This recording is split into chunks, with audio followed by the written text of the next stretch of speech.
Today, for my comprehension lesson plan, I'm going to be doing a read aloud on the book Flawed by Berkeley Breathed. We're going to use inference cards that the students will have, so they'd each have a card of each type of inference that they could pull out and use as reference. And then we're going to be using the hard assessment, will be a story retelling chart where they list 5 points of the plot that we read. So we're going to read the first 2 chapters. They'll list 5 points within that chapter that they think are important. And then they're going to also tell us the setting and then give us characters. There's 5 slots here, but if there's not 5 characters, they just fill in as many characters as there is. And then they're also going to give us at least 1 character trait for those characters that we were introduced to in the story that they're going to retell us about. Again, each student will have an inference card to use. So we're going to be reading the book Flawed Dogs, and the summary of the book is Sam the lion is actually a priceless dachshund bred to be a show dog. More important, he is Heidi's best friend, and she needs one like never before. Living with her reclusive uncle is hard, but Sam has a way of making her feel soft and whole. Until the day Sam is framed by the jealous poodle Cassius and is cast out by Heidi's uncle. Alone on the wild streets, where he is roughed up by a world he was not bred for. Sporting a soup ladle for a leg, Sam befriends other abandoned dogs and journeys all the way to the Westminster Dog Show, where his plan for revenge on Cassius takes an unexpected turn when he and Heidi spot each other after years of being apart. So the purpose of this reading the book is to work on comprehension skills. We need to be able to make inferences and retell and summarize what was read to us. So we're going to go over the comprehension strategies that we'll be using, and in class we would start creating a comprehension anchor chart basically to go in the classroom. So we just put, as we went through the comprehension strategies over the time frame that we have, we would add those to the anchor charts. So today we'd be adding inferencing, and inferencing is coming to a conclusion reached on the basis of evidence and reasoning. So students should be able to, based on what we read, when we get to certain parts, they should be able to make inferences about what would happen next, or how a character is going to develop throughout a story, or when a character says something, they'll be able to say, oh, I think a character said this because, and then physical traits. So if the text says somebody is rough looking, they'll be able to come to the inference that they think the character is kind of rough around the edges. They probably have hard features. They look a little angry, disheveled, messy. And then in our thoughts, the text says the character thinks ...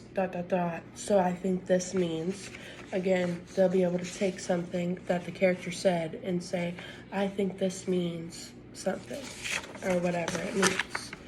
And then we need to also be able to summarize and retell, which is to basically give a rundown of the main points of the story or of what you read, so that you can convey that to somebody else if they don't have time to read the book. You want to be able to retell the story to them.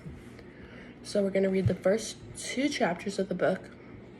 Again, these inferencing and summarizing would go on the anchor chart, and then we write the definition, try to come up with something that would help them, like an example of it. Again, so we could do, I think the character does this because, and then for retelling, give me the 5 main points of, or come up with an example of it. So we're going to read the first 2 chapters of this. It's pretty short. There's some pictures in here too, so we're going to use those. And I have points in the story marked off that I want to stop and use the comprehension strategies and make predictions about. so that the students, we can use those. So I'm going to model the first few and then the students would complete the rest. So chapter 1, Scent. The rough-handed man. So I have rough-handed man marked here. So I would want to make this, I would have the students inference on this, on physical traits. They could pull out their physical traits inference cards. And then it says, find the words the author uses to describe a character's facial expression, body, height, weight, clothing. What can you infer about the character? So the rough-handed man, I would ask the students, what do we think this means? And then, or what can we infer about this statement? And then I would take over. I'd be like, we're gonna make an inference about how the character looks, and we can assume that his hands are rough, so he's probably a bigger guy, probably looks a little scary. Okay, so the rough-handed man carried him through crowded rooms empty of heat and kindness. The hands were shaking, but not from the cold. He became aware that the man was whispering to him, "It's our turn, little buddy, little tough guy.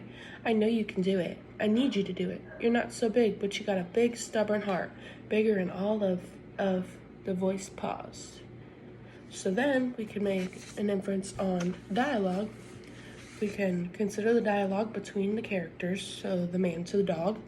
And when the character says this, I think, so we can look at the voice pause and big stubborn heart and that he's shaking and kind of make the inference that the man is nervous, he's a little scared, he loves the dog, but again, he's a little nervous because his voice paused.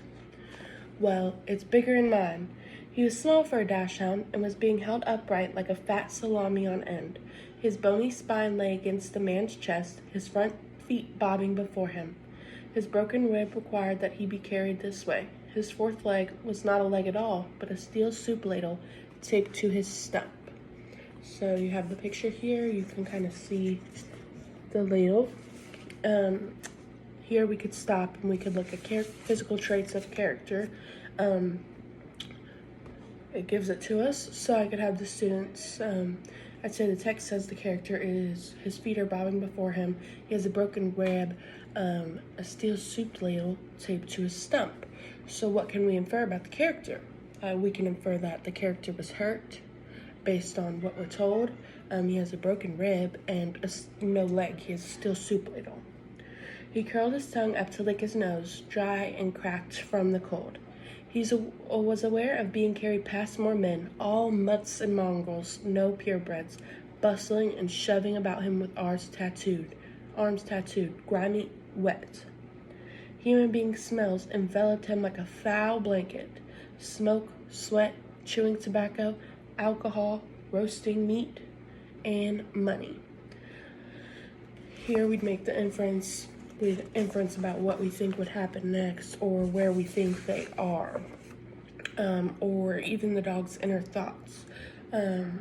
We can see that he says all mutts and mongrels, no purebreds, bustling, shoving, foul blanket, foul. We can see that those are all negative words, so we can infer that he's probably in a bad place, somewhere that most dogs that are purebreds, like a dachshund, wouldn't want to be. The human being's money smells of all those other things, among all the stuff they love so. Cars, kids, wood floors, driveways, socks, hair, teeth, feet, plums. Only their money they don't wash, he thought. They should. And this time it smelled of something else. Something new. He couldn't identify it, the scent so unfamiliar. Long ago, in a different life, he could put a nose to the June breeze and tell you that the marigolds in the North Meadow had bloomed and new paint was on a fence somewhere, and the furry-shoed, fat-fingered lady 3 miles down the road had just pulled a blackberry pie from the oven, sprinkled it with nutmeg, and then farted. But here now, he didn't know this new scent. He knew he didn't like it. He also didn't care. He was past caring about anything.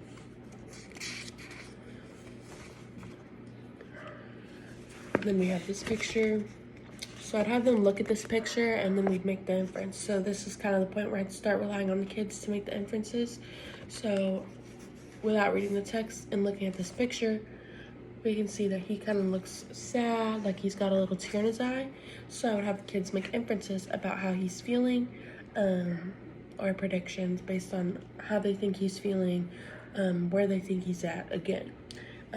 Students could respond with, oh, he's sad, which would be a character trait, or that he's scared, again, frightened, probably not in the best place. Something bad's probably going to happen. They can make that inference based on looking at this and what they read. The man bore him through the jostling crowd, down some stairs, into more darkness, before entering a large space with a soaring ceiling filled with more men in shadow that he could not see, but he could smell and hear. They shouted and argued and spoke harshly and waved paper in their hands. There it is again, money. He was lowered over a plywood wall formed in a circle, down farther until he felt dirt below his 3 paws. Dirt. At the bottom of a room in a building at the edge of a concrete city. How strange to feel dirt.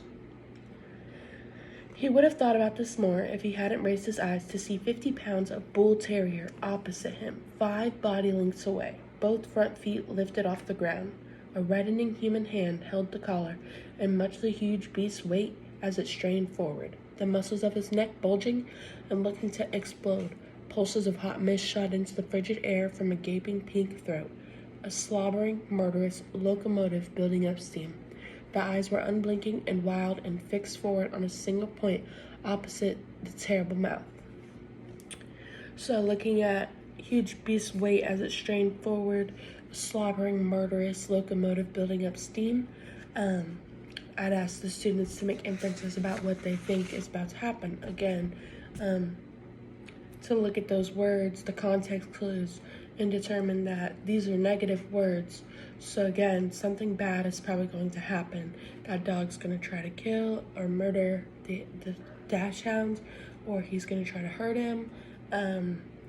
He's in a scary place, or that they might fight. And why the money was involved, so I could have them inference about why the money was involved. Paying for dog fights. You want to kill me, the dachshund said aloud. I do, said the other dog. Isn't there anything you'd rather do instead? The big bull terrier stared at him, thinking hard. He'd never considered that question, but the dachshund understood now why he was here, in this dirt, in this pit. He looked up and found the face of the rough-handed man, staring down at him, looking crazy scared. You gotta fight, little buddy. Fight. The man might have just as well said float, or fry up a haddock. Better would be faint. He backed up until the wood planks found his tail, which folded below his rump as he pushed back. So looking at that, again, what could you infer from his tail, which folded below his rump as he pushed back, when he's supposed to be fighting? Why would he be doing that? You can infer about his character traits that he's scared. Because he is smaller, as you can see, it said 50 pounds, a bull terrier, 5 body lengths away. We know that dachshunds are smaller dogs, so at that moment, he also knew what that smell was. He looked down and saw it, a dark crimson ribbon woven amidst the filthy dirt and food wrappers. Again, have them infer what do we think that dark crimson ribbon woven amidst the filthy dirt and food wrappers is? It was blood, it was life, and here spilled and dried in this terrible place, it was death. And here finally he knew it was the end of a long, unexpected road. He would go no further. Here I stop, and here I die. So what do we infer about where his thoughts are? Like, what do we think he wants to do the fight or not? And obviously he says, here I stop and here I die. So students would say he's kind of giving up. The picture, they could use the picture. He's just laying there when he's supposed to be getting ready to fight this bull terrier. So he's giving up on life. He's not even going to try anymore. Slowly he dropped his head and laid his long bony back down along the curved wall, 3 stubby brown legs out straight as if stretched on a porch on a hot day. One of the men in the mob yelled out, he's gonna take a snooze. The crowd hushed into stunned silence as they stared. Then they exploded into twice the frenzy, waving their smelly money harder. So what do we infer that the people watching are feeling? students would probably say excited, they want them to fight, things like that. The raging dog across the pit twisted against his restraints. The rough-handed man leaned over the wall, waving at him. Up, get up, up! You can't lie down, little buddy. Watch me. He dropped the side of his head flat against the dirt and looked sideways at the end of his world. He looked for something, anything, to fix his eyes on rather than the drooling, corrupted fighting machine soon to be upon him with its broken fury. His gaze went up to a single arc bulb overhead, flooding the pit with light. Blue, cold, and blinding. Yes, this would do. He stared at it and then closed his eyes. A new light took its place. The sun on a cobalt sky above the rolling green hills of another time and another world long ago. It was dazzling. It's warm, he thought, and closed his eyes tighter. He traveled back and felt wild grass blow his paws and breathed other, less cruel scents on the wind while he ran in a blur through a forest of exploding dandelions, and he heard her voice calling his name. Sam! Sam the lion! Her voice. Heidi. Above in the roiling crowd, the rough-handed man looked down in the fighting pit at the three-legged dachshund, lying still on its side, eyes clenched shut, and saw something out of place. He squinted and leaned closer and looked. No, can't be, not here, and not on a dog. A smile. So what do we infer that the dog is feeling when he hears Heidi? Like, students would probably say happy because he's smiling. Again, yeah. And then chapter 2. It's called Up. 3 years before, in another time, in another place, late August. So we see that we're going back in time. So this was kind of the future, and now we're going to give the background to that start. Heidi McLeod sat in the last row of the airplane as it taxied toward the small terminal and looked out the left-hand side window, changing her life forever. Years later, she suggested to other people whose lives were on a crummy, hopeless, dead-end path that a good thing to do was to look in the direction exactly opposite of which you were going to look, catch life by surprise. How the students infer from the words crummy, hopeless, dead-end path, kind of where Heidi's at in her life, and they'd probably say that she got in trouble, she doesn't really have anything going for her, she's not very happy probably. If she'd been seated on the right side of the plane, she would have only seen fat green hills dotted with fat cows. She would have wondered if cows attacked. She would have seen the elegant sign over the terminal door greeting visitors. Piddleton, Vermont, home of the world's most beautiful dogs. Oh, brother, I don't belong here, she would have said with a grimace of remembrance. A single word would have occurred to her. Run. And she would have dropped her bags the moment she'd left the plane and made a dash in the direction of Fiji, where she'd read somewhere that 14-year-olds were considered fully grown and could legally lie around the beach their entire lives eating fruit roll-ups. But Heidi didn't look out the right side window because back in St. Paul, Minnesota, the nuns of the St. Egregious Home for Troubled Girls had strapped her in row 40 on the left. So then we can look back at this, recall their inferences, and then see that she was in a home for troubled girls. So again, she got in trouble. She was in a bad place. They had assumed correctly that it was the farthest point from the cabin door on the right, and she'd have trouble getting to it when it occurred to her. When it occurred to her somewhere over Indiana that a pleated school skirt might make a decent parachute. So it was the left window that she pressed her face on and looked down. We see that in the picture here. She's got her nose pressed. A dozen dog crates were stacked on the tarmac. Each had a shipping label, like boxes of tomatoes, thought Heidi. They had just been offloaded from the cargo compartment of a large plane, waiting to be picked up by their new Piddleton owners.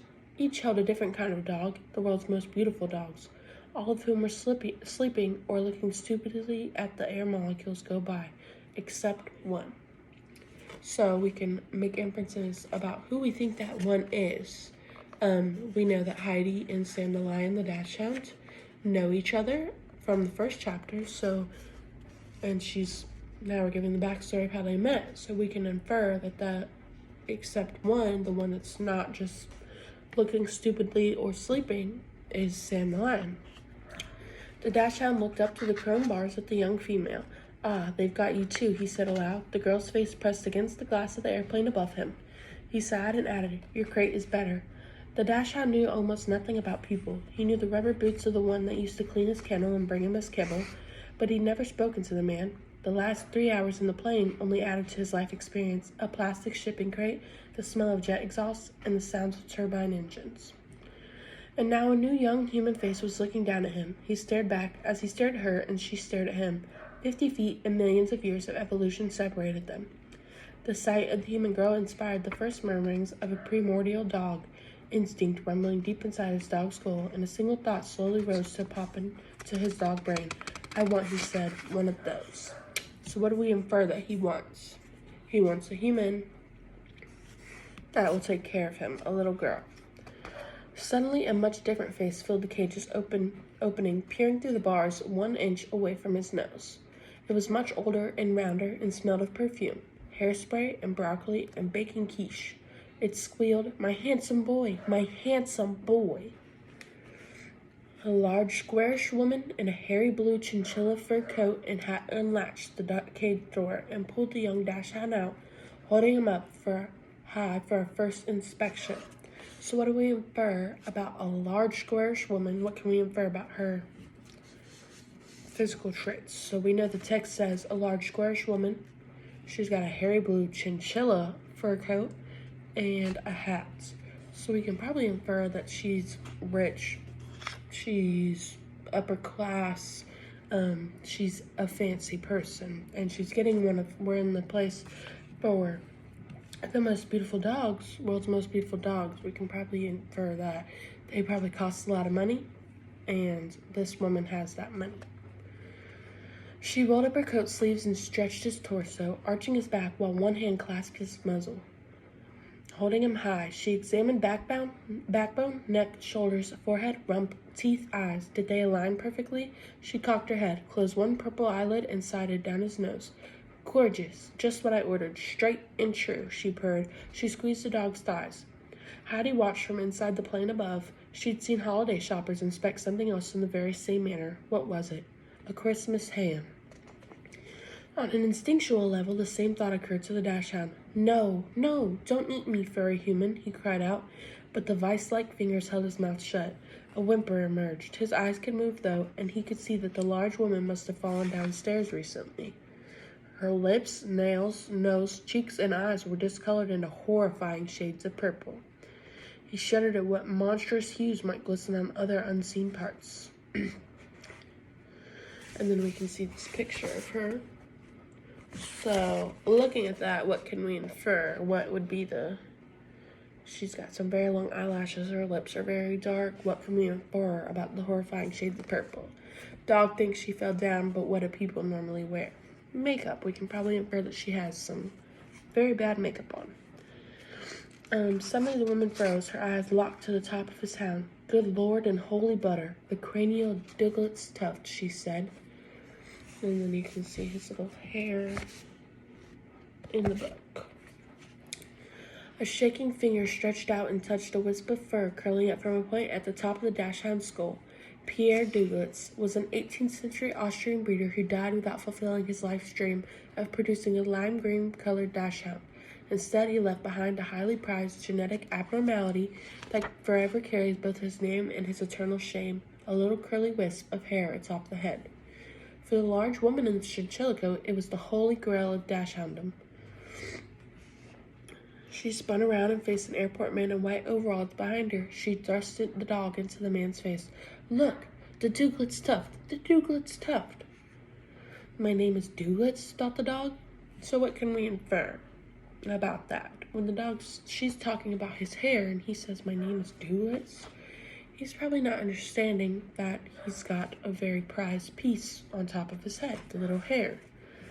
The man rolled his eyes. Mrs. Nutbush, as usual, you'll have to wait until his shipping papers are processed. You can pick him up in cargo in a few minutes. Ah, well, there it is, Mrs. Nutbush said, and with a flourish placed the dog back into his crate. She bent down and put her face to the bars. Mommy's little world champion. She smiled broadly, but the dachshund noticed that she wasn't looking at his eyes, but rather at his tuft. Beautiful, she purred. I'll be back for you, sweet pea. So what can we infer about when the character says, Mommy's little world champion? I know we have to think about what we read in the summary. It mentioned the Westminster Dog Show. So we can probably think she's going to put him in And she said, this one will finally win me the Westminster Championship. So she's going to put the dog in the championship, and she thinks he's going to win. She loped off, bounced, really. The dog stood in the crate, dazed, her words of doom still ringing in his ears. I'll be back. So what can we infer? Her words of doom still ringing in his ears. I'll be back. Students would probably say that he doesn't want to go with her. He's scared for her. He was whimpering. They'd used a text. He was whimpering. He's like, no, don't eat me. He's scared of her. He looked the other way and saw a green ocean of grass in the distance. It rippled like inviting waves. Waves a dog could run through forever. Then he looked out the latch on the crate's bars. In a crisis, dogs can be simple in their thoughts. In this case, he had just one. Out. So again, we can infer that he's scared because he's saying out. He wants out. He tried to unhook the latch with his teeth. They weren't reaching. Tongue. Use the tongue. He wrapped it around the strange loop of metal and yanked sideways. Hard, harder, he muttered. Slippery, stupid. Come on, old Douglas stuff. Get a grip on it. Out, out, out, out. As he struggled in panic, his eyes happened to go back up to the window of the plane opposite, where the young human female's face still peered down at him. He couldn't hear, of course, but she was mouthing something behind the glass. Up, she was saying. Pull it up. So what do we infer is going to happen in the next chapter that we're not going to read today, but she's looking at him, she's saying up, pull it up, trying to help him. So we can infer that she might get out of the plane, help him. She might take him for herself. We can make those predictions, those inferences. So then at this point,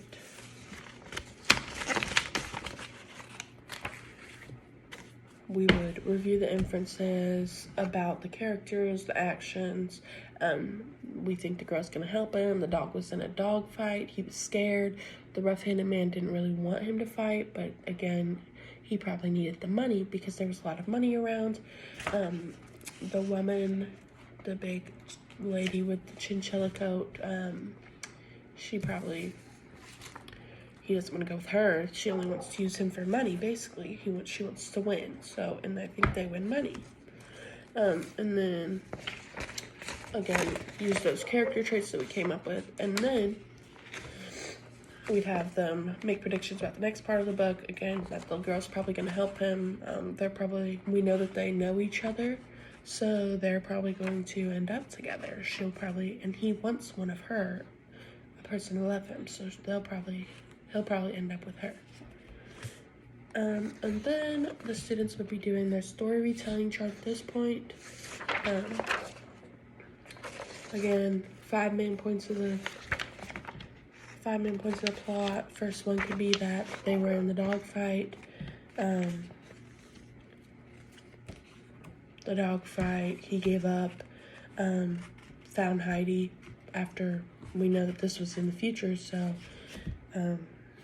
he hadn't been around her, but he heard her, so then he kind of got a little glimmer in his eye, glimmer of hope. The plane ride, meeting the big lady, trying to get out, and then the little girl trying to help him. The setting, they could put the dog fight and the plane, the airport terminal, or outside the runway, and then the characters, they could do Sam the Lion, the rough-handed man, the lady in the chinchilla coat, the little girl. They could even do the bull terrier if they wanted to. That one's not required, but those first four would be required, and then they could list character traits for each of those. So Sam the Lion, scared, doesn't want to go with the lady. Rough-handed man, again, nervous, feels bad probably, feels sorry for the dog. Heidi, not in a good place, she's troubled. And then the old lady, she's rich, upper class, fancy. And that would be our lesson on comprehension.